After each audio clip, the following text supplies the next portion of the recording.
The scorching summer sun beat down on Dust River, Texas, the day Katherine Lowell buried her husband. The year was 1876, and the harsh realities of frontier life had claimed yet another soul, leaving her alone with 3 young children and a struggling homestead on the outskirts of town. The freshly turned earth of Robert's grave had barely settled when the whispers began whispers about a widow with mouths to feed and no means to do it. Katherine stood on her porch, watching her children play in the yard as the evening cast long shadows across the land. 8-year-old Samuel chased his sisters, 6-year-old Margaret and 4-year-old Abigail, their laughter a bittersweet reminder of all she had to fight for. The homestead, once full of promise, now loomed as an impossible burden. 50 acres, a small house, a barn in need of repair, and fields that required strong hands to work them, hands she no longer had at her disposal. A cloud of dust on the horizon caught her attention. Katherine instinctively gathered her children closer as a lone rider approached. The stranger rode tall in the saddle, his broad-shouldered silhouette outlined against the setting sun. As he drew nearer, she could make out his features. A weather-beaten face, strong jaw covered with several days' worth of stubble, and eyes that seemed to hold both kindness and caution in equal measure. "Evening, madam," he called, tipping his hat. "Name's Daniel Blackett. Folks in town mentioned you might have a place in your barn for a man and his horse to rest for the night. I can pay." Katherine studied him warily. "What brings you to Dust River, Mr. Blackett?" "Just passing through," he replied, dismounting with the easy grace of a man who'd spent most of his life on horseback. "Heading north to Montana Territory. Thought I'd rest here a spell before moving on." There was something in his manner that didn't suggest danger, and Katherine had learned to trust her instincts. Besides, the few coins he offered would help feed her children for another week. "The barn's yours for the night," she said finally. "There's a pump out back for water. We'll have supper in an hour if you'd care to join us. Nothing fancy, just beans and cornbread." "That's mighty kind, Mrs. Lowell, Katherine Lowell." That night at the rough-hewn table, Katherine watched as her children studied the stranger. Samuel, always protective since his father's passing, sat stiffly beside her. Margaret's curious eyes followed Daniel's every move, while little Abigail, too young to understand the concept of strangers, had already taken to the man, asking him questions about his horse and his travels. "Your children have fine manners, Mrs. Lowell," Daniel observed, accepting a second helping of beans with a grateful nod. "Their father insisted on it," she replied, a flicker of sadness crossing her face. "Robert passed 3 weeks ago. Pneumonia took him after the spring floods." Daniel's expression softened. "I'm sorry for your loss, madam." "Thank you." Katherine busied herself with Abigail's plate, avoiding his gaze. "The children and I are managing," but they both knew it was a lie. The strain showed in the thin set of her shoulders, the worry lines etching her otherwise youthful face. "I noticed your south fence is down," Daniel commented, "and your barn roof has seen better days." Katherine stiffened. "We're doing just fine, Mr. Blackett." "No doubt," he replied easily. "But I'll be here a day or two resting my horse. Wouldn't be right not to earn my keep." Before Katherine could protest, Samuel piped up. "Can you really fix the fence, mister? Pa was going to show me how, but then he got sick." Daniel met the boy's eager gaze. "I surely can. And perhaps you could help me. Every man should know how to mend a fence." That night, after the children were tucked into bed, Katherine sat alone on the porch, the weight of her situation pressing down on her. The stranger's offer of help, while welcome, was only a temporary reprieve. Once he moved on, she would face the same impossible task of keeping the homestead running and her children fed. To her surprise, Daniel emerged from the barn and approached the porch, keeping a respectful distance. "Fine night," he observed, looking up at the star-strewn sky. "It is," she agreed. Then, after a moment's hesitation, "Where are you from originally, Mr. Blackett?" "Virginia," he replied. "Left after the war, nothing there for me anymore." The war. That single word explained much. So many men wandering the country after the conflict, looking for a place to belong, to forget. "And Montana, what's waiting for you there?" Daniel leaned against a porch post. "A cousin offered me work on his cattle ranch, figured it was time to put down roots somewhere." They fell into an easy conversation as the night deepened around them. Katherine found herself sharing stories of her life with Robert, how they'd come west with dreams of building something to pass on to their children. Daniel spoke of his years drifting, working cattle drives from Texas to Kansas, the skills he'd picked up along the way. In the days that followed, Daniel proved as good as his word. He mended the fence with Samuel's earnest assistance, patched the barn roof, and even tended to the neglected vegetable garden.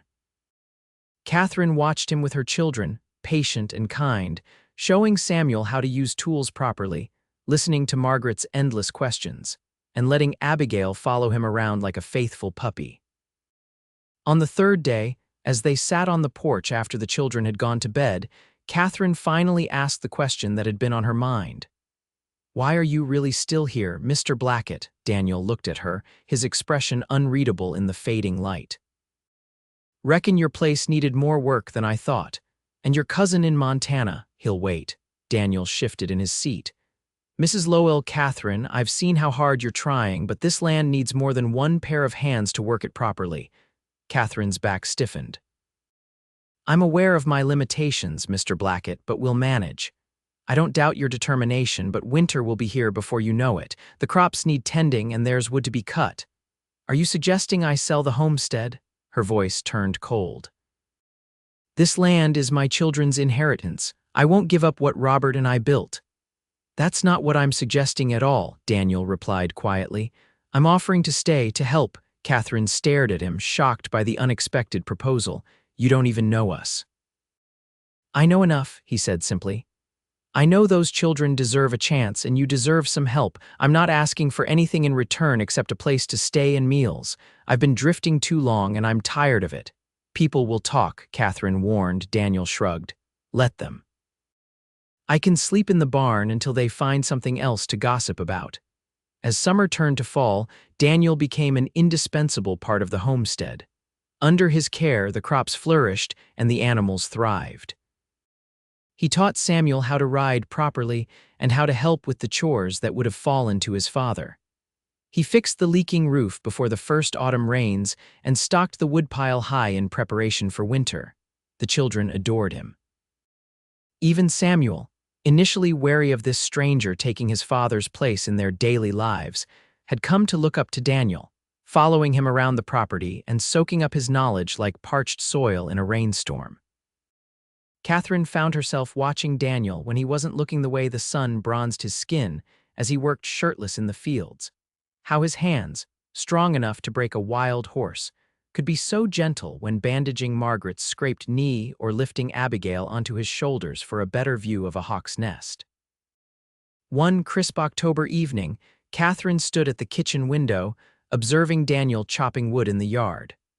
Samuel was with him, attempting to split smaller logs with his own hatchet under Daniel's watchful eye. Her heart constricted at the sight. This was what Robert should have been doing with his son. Yet instead of resentment, she felt a profound gratitude for Daniel's presence in their lives. Later that night, after the children were asleep, Katherine joined Daniel on the porch as had become their custom. The autumn air carried a chill, and she pulled her shawl tighter around her shoulders. "You've been quiet today," Daniel observed, offering her a cup of coffee. Katherine accepted it with a small smile. "Just thinking. Samuel looks at you the way he used to look at his father." Daniel's expression grew serious. "I'm not trying to replace Robert in their eyes, Katherine." "I know," she assured him, "but children need someone to look up to learn from." "You've given them that." She hesitated, then added softly, "You've given us all so much." Their eyes met in the lantern light, and for a moment, something unspoken passed between them. Daniel reached out slowly, his fingertips just brushing the back of her hand. The simple touch sent warmth flooding through her, a sensation she had thought long buried with her husband. Before either could speak, a distant rumble of thunder broke the moment. Daniel cleared his throat and stood up. "Storm's coming. I should check the barn doors are secure." As he walked away into the darkness, Katherine pressed her fingers to the spot he had touched, her heart racing with confusion and an emotion she wasn't ready to name. The first snowfall came early that year, blanketing the homestead in pristine white. Daniel had moved into the small storage room off the kitchen when the cold weather set in, a compromise that Katherine had suggested after finding him shivering in the drafty barn one November morning. The arrangement raised eyebrows in town when they made their monthly trip for supplies, but Katherine found she cared less and less about the whispers that followed them through the general store. On Christmas Eve, after putting out small gifts for the children wooden toys Daniel had carved in secret over the past weeks, and new mittens Katherine had knitted, they sat before the fireplace, watching the flames dance. "This reminds me of Christmases when I was a boy," Daniel said, his voice low and reflective. "Before the war changed everything." Katherine studied his profile, gilded by the firelight. "Do you ever miss Virginia?" "Sometimes," he admitted. "Not the place so much as the feeling of belonging somewhere." He turned to her, his eyes serious. "I've found that again here with you and the children." Katherine's heart quickened. "Daniel, I know it's too soon," he said quickly. "I know your heart still belongs to Robert." "I'm not asking for anything, Katherine. I just want you to know that I'll stay as long as you'll have me, whatever that means." She reached for his hand, her fingers intertwining with his. "The children would be devastated if you left. And you." His voice was barely audible over the crackling fire. Katherine took a deep breath. "I've come to depend on you more than I should. It frightens me sometimes how quickly you've become essential to us." Daniel brought her hand to his lips, placing a gentle kiss on her knuckles. "Nothing about this has to be decided tonight. We have time." That night, as snow fell silently outside, Katherine lay awake, memories of Robert mingling with thoughts of Daniel. The guilt she had expected to feel never materialized. Instead, there was only a growing certainty that life had offered her a second chance at happiness if she was brave enough to take it. Winter passed in a rhythm of shared meals, evening stories by the fire, and the daily work that kept the homestead functioning despite the cold. Daniel's presence became so natural that Katherine could hardly remember what life had been like before he arrived. Spring brought new beginnings. The land came alive with fresh growth, and Katherine found her heart blossoming with feelings she could no longer deny. The way Daniel looked at her when he thought she wouldn't notice, with longing and respect intermingled, made her realize he was waiting for her to be ready. On the anniversary of Robert's death, Katherine and the children visited his grave, placing wildflowers on the simple marker. Daniel had respectfully remained at the homestead, giving them privacy for their remembrance. When they returned, he had prepared dinner and cleaned the house, small gestures that spoke volumes about his understanding of their need for space on such a day. That night, after the children were asleep, Katherine found Daniel sitting on the porch steps, gazing at the stars. She sat beside him, close enough that their shoulders touched. "Thank you for today," she said softly. "For understanding." Daniel nodded. "Robert will always be a part of your lives. That's as it should be." Katherine turned to face him fully. "Robert gave me those years and these beautiful children. I'll always be grateful for that, but I've realized something important today." She took a steadying breath. "Life continues, Daniel. And I want my life to continue with you in it." Their first kiss was gentle, a tentative exploration of feelings that had been building for months. When they parted, Daniel cupped her face in his calloused hands, his eyes reflecting the starlight. "I love you, Katherine Lowell. I think I have since that first night at your table, watching you with your children, so proud and determined." "I love you too," she whispered, the words both frightening and liberating. "But the children, we'll talk to them together," he assured her, "when you're ready." The moment came sooner than expected. The following afternoon, Samuel found them holding hands by the corral and confronted them with all the directness of an 8-year-old. "Are you going to be our new pa?" he demanded, his young face a mixture of hope and uncertainty. Daniel knelt to the boy's level.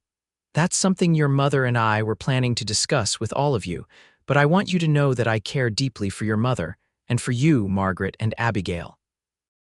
"But you're not really our pa," Samuel insisted, a slight tremble in his voice betraying his vulnerability. Katherine knelt beside Daniel, gathering Samuel's hands in hers. "No one will ever replace your father, sweetheart. Your pa will always be your pa." "Then what will he be?" Samuel asked, nodding toward Daniel. Daniel met Katherine's eyes before answering carefully.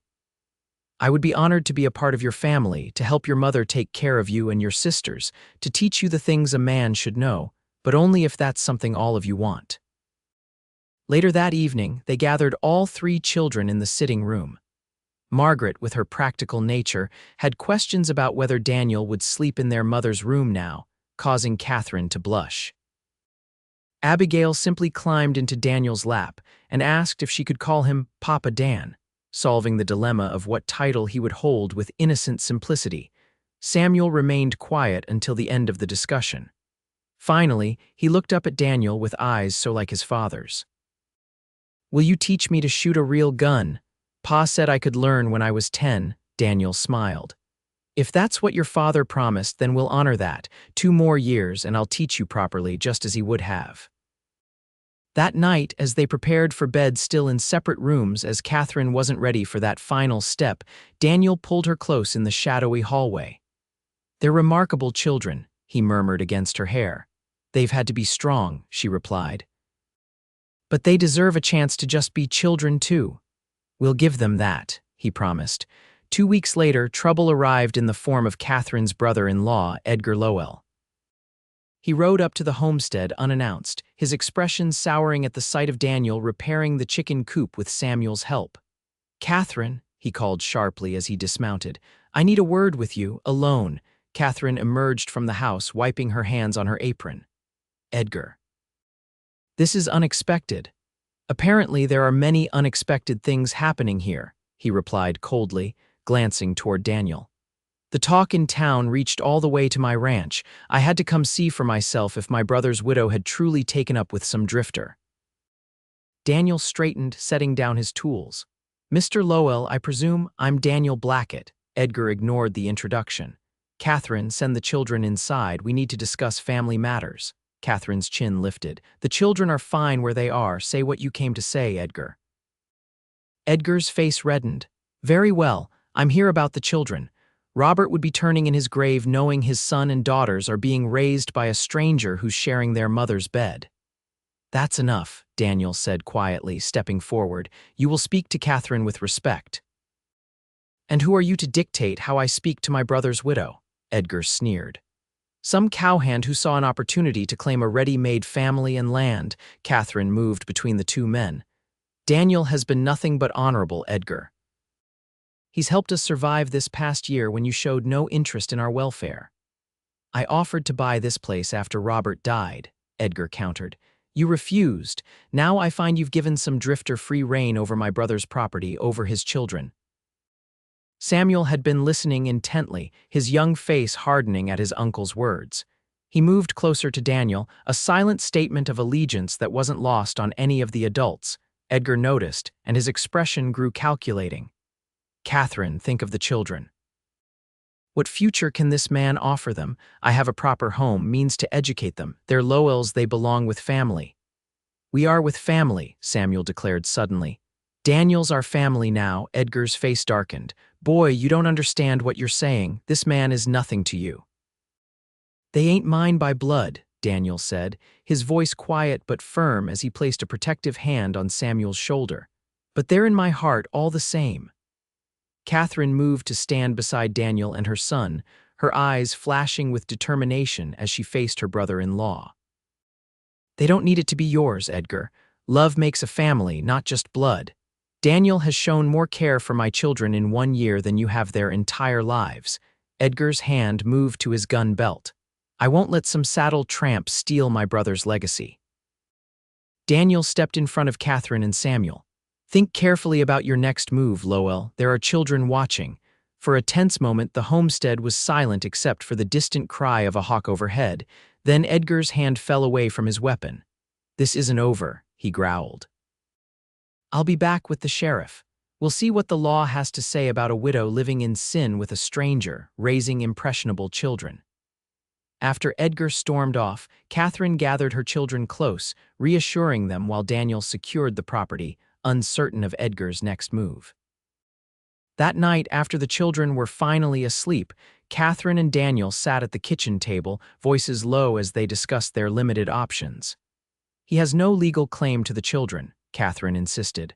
"Robert left everything to me in his will." But he can make trouble, Daniel replied grimly, especially if he convinces others in town that your reputation puts the children at risk. Katherine reached across the table for his hand. Then perhaps it's time we removed that particular weapon from his arsenal. Daniel's brow furrowed in question. Marry me, she said simply. Not just for the children or to silence gossip, but because I love you, Daniel Blackett, and I want to build a life with you. Daniel's face softened with emotion. Are you certain, Katherine? I don't want you to feel forced into this because of Edgar's threats. I've never been more certain of anything, she replied. I've been a widow mourning a good man, and now I'm a woman who's found love again with an equally good man. The only mistake would be denying that out of fear or misplaced guilt. 2 days later, they rode into town together, the children dressed in their Sunday best. They found the preacher at home and explained their situation. The kind man who had conducted Robert's funeral service the year before agreed to marry them that afternoon. Word spread quickly through the small town. By the time the simple ceremony began, several neighbors and friends had gathered in the small church, their presence a silent rebuke to Edgar's accusations. Katherine wore a blue dress she had carefully mended for the occasion, with wildflowers in her hair gathered by Margaret and Abigail that morning. Daniel had shaved closely and donned his one good shirt, looking uncharacteristically nervous as he waited by the altar. The children stood beside them during the brief ceremony, Samuel proudly holding the simple gold band Daniel had purchased from the general store. When the preacher pronounced them husband and wife, Daniel kissed Katherine with a gentle reverence that brought tears to her eyes. The celebration afterward was modest but joyful. Their neighbors brought food to share, and someone produced a fiddle. As dusk fell, Daniel led Katherine in a dance under the open sky, their new beginning blessed by the community that had once whispered about them. Edgar appeared as the festivities were winding down, the sheriff beside him. His face fell as he took in the scene the obvious approval of the townspeople, the legal union now sanctified by the church. The sheriff, looking uncomfortable, approached the newlyweds. Mr. and Mrs. Blackett, I apologize for the intrusion. Mr. Lowell here was insistent that I investigate some concerns. Katherine met the lawman's eyes steadily. As you can see, Sheriff, those concerns are unfounded. Daniel and I are legally married, and our children are well cared for. The sheriff nodded, clearly relieved. That settles it then. Congratulations to you both. He turned to Edgar. There's nothing more to be done here, Lowell. Edgar's face contorted with anger. This changes nothing. Those children are still Lowell's. And they always will be, Daniel replied calmly. No one's trying to change that. Samuel will grow up knowing his father was a good man who loved him and his sisters, but they're my family now too, and I'll protect them with everything I have. Edgar stared at him for a long moment before turning on his heel and stalking away, defeated for now but not necessarily forever. As they rode home that evening, the children drowsy from the excitement, Katherine leaned against Daniel's shoulder, her heart full. Are you happy? He asked softly. More than I thought possible again, she replied. Are you having any regrets about taking on a widow with 3 children? Daniel smiled, the moonlight catching the new gold band on his finger. The only regret I have is that I didn't find you all sooner. The first year of their marriage passed in a blur of hard work and domestic happiness. The homestead flourished under their combined efforts. Daniel's knowledge of cattle led them to invest in a small herd, diversifying their income beyond crops alone. Katherine's garden expanded, providing enough produce to sell the excess in town. Samuel, now 9, grew taller and stronger, shadowing Daniel's every move and soaking up his knowledge like a sponge. Margaret revealed a talent for numbers, keeping track of the family accounts in a neat ledger with her careful handwriting. Abigail, still the baby at 5, brought laughter to their days with her sunny disposition and endless questions. Edgar kept his distance, though they occasionally saw him in town, his resentful glares a reminder that his acceptance might never come. In the spring of their second year together, Katherine shared joyful news with Daniel as they walked along the creek that bordered their property. The children will have a new brother or sister by winter, she told him, her eyes shining with happiness. Daniel stopped in his tracks, overcome with emotion. He gathered her into his arms, lifting her off her feet in his excitement. "You've made me the happiest man alive," he whispered, setting her down gently. Then, concern crossing his features, "Are you well? Should you be working so hard?" Katherine laughed. "I'm perfectly fine. Women have been having babies while running homesteads since the beginning of time." Nevertheless, Daniel insisted on taking on more of her chores as her pregnancy progressed. The children were excited about the baby, especially the girls, who spent hours discussing names and making plans for their new sibling. Summer passed into fall, the homestead's bounty safely harvested and stored for winter. Catherine's figure rounded with the growing child, and Daniel found himself constantly watching her, a mixture of love and protective concern in his gaze. One crisp November morning, as the first frost silvered the grass, Catherine's labor began. Daniel sent Samuel galloping into town for the midwife, while he helped Katherine to bed and tried to keep the girls calm. The birth was long and difficult. By nightfall, Daniel paced the porch, having been banished from the bedroom by the stern midwife. Samuel sat on the steps, whittling a piece of wood with the pocket knife Daniel had given him, his young face serious. "Ma's going to be all right, isn't she?" he asked, his voice small in the darkness. Daniel sat beside him, putting an arm around the boy's shoulders. "Your mother is the strongest woman I've ever known. She'll be fine." Just then, a thin cry pierced the night, the unmistakable sound of a newborn taking its first breath. Daniel and Samuel looked at each other, identical expressions of relief washing over their faces. A few minutes later, Margaret opened the door, her face glowing with excitement. "It's a boy, come see." Daniel entered the bedroom to find Katherine propped up against the pillows, tired but radiant, a small bundle cradled in her arms. The midwife was bustling around, cleaning up, while Abigail perched on the edge of the bed, peering curiously at her new brother. "Come meet your son," Katherine said softly as Daniel approached. With trembling hands, Daniel took the infant from her. The tiny face, red and wrinkled, gazed up at him with unfocused eyes. A powerful surge of love unlike anything he had ever experienced washed over him. "He's perfect," Daniel whispered, his voice thick with emotion. "What shall we call him?" Katherine smiled. "I thought Robert Daniel Blackett would be fitting." Daniel's eyes filled with tears. "Are you sure?" "Very sure," she replied, "to honor the past and celebrate our future." The children crowded around, examining their new brother with wonder. Samuel reached out tentatively to touch the baby's tiny hand, looking startled when the infant's fingers curled around his own. "He's so small," he marveled. "You were that small once too," Katherine told him. "And now look at you, almost a man." Daniel looked at the faces surrounding him, Katherine, glowing with motherhood, Samuel, straight-backed and serious, Margaret, practical and kind, Abigail, curious and loving, and now little Robert, brand new and full of promise. His family. Not by blood, but by something far stronger, by choice and by love. As winter settled over the homestead, they adjusted to life with a newborn. The older children took turns helping with the baby, Samuel proudly taking on more responsibility around the property to ease Daniel's burden, while Margaret and Abigail assisted Katherine with household tasks. Christmas that year was especially meaningful. Daniel had built a cradle for the baby, lovingly carved with the family's initials. Katherine knitted new scarves for everyone.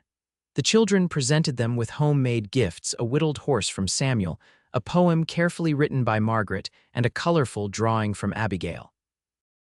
As they sat around the fire that night, the baby sleeping peacefully in Katherine's arms, Daniel looked around at the family they had created together and felt a contentment he had never known possible. "I was thinking," he said, as the children played with their gifts on the floor, "perhaps come spring we might build an addition to the house. The children need more space as they grow," Katherine smiled, "and perhaps we'll need room for more little ones someday." Daniel's heart swelled at the thought. "I'd like that very much." As the years passed, the Blackett homestead prospered. Daniel's expertise with cattle expanded their herd, while Katherine's garden and preserves became renowned in the county. They added the promised addition to the house, and eventually, 2 more children, a daughter they named Elizabeth, and another son called James. Samuel, at 16, had grown into a thoughtful young man who combined his father's practical knowledge with his mother's compassion. Margaret showed a talent for teaching, often helping the younger children with their lessons. Abigail, creative and spirited, filled their home with music and art. And little Robert, no longer so little at 7, was his father's shadow, soaking up Daniel's knowledge of the land and animals with the same eagerness Samuel had once shown.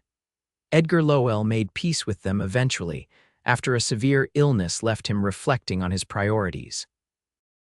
He became a fixture at family gatherings, finally accepting Daniel's place in the Lowell children's lives.